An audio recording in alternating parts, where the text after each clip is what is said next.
Hello friends, तुम्हा सर्वांना सर्वप्रथम रक्षाबंधन आणि श्रावण सोमवारच्या खूप खूप हार्दिक शुभेच्छा।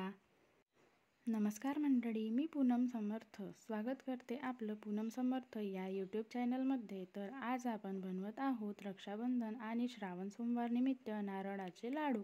मी 3 ओले नारळ फोडून ग्रेट ओलं नारळ वापरलेलं आहे, म्हणून दूध कमी घेतलेलं आहे। तुम्ही सुकं खोबरं किंवा रेडीमेड खोबरा किस वापरत असाल तर दुधाचे समप्रमाण म्हणजे 4 वाटी खोबरा किस असेल तर 4 वाटी दूध असं प्रमाण घ्या आणि मंद ते मध्यम आचेवर हलवत राहा। 10 मिनिट शिजवून घ्या छान। त्यानंतर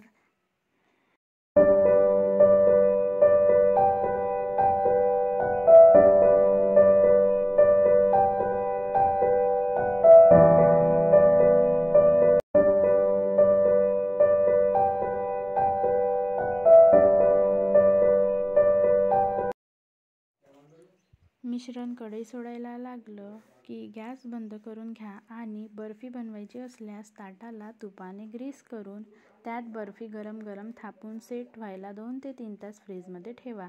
मला लाडू वळवायचे होते, त्यामुळे कलरफुल पदार्थ करायचा असल्यास एका वाटीमध्ये 1 टीस्पून दूध आणि थोडासा फूड कलर घेऊन मिक्स करा आणि मिश्रणामध्ये मिक्स करत घ्या।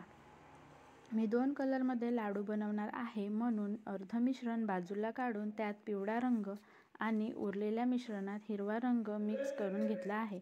नंतर 2 तास सगळं मिश्रण थंड होऊ द्या किंवा फ्रीजमध्ये ठेवा। मी फ्रीजमध्ये ठेवलं।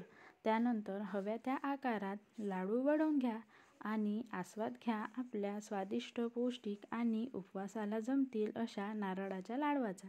चॅनलवर नवीन असाल तर लाईक, शेअर, कमेंट आणि सबस्क्राईब करायला विसरू नका।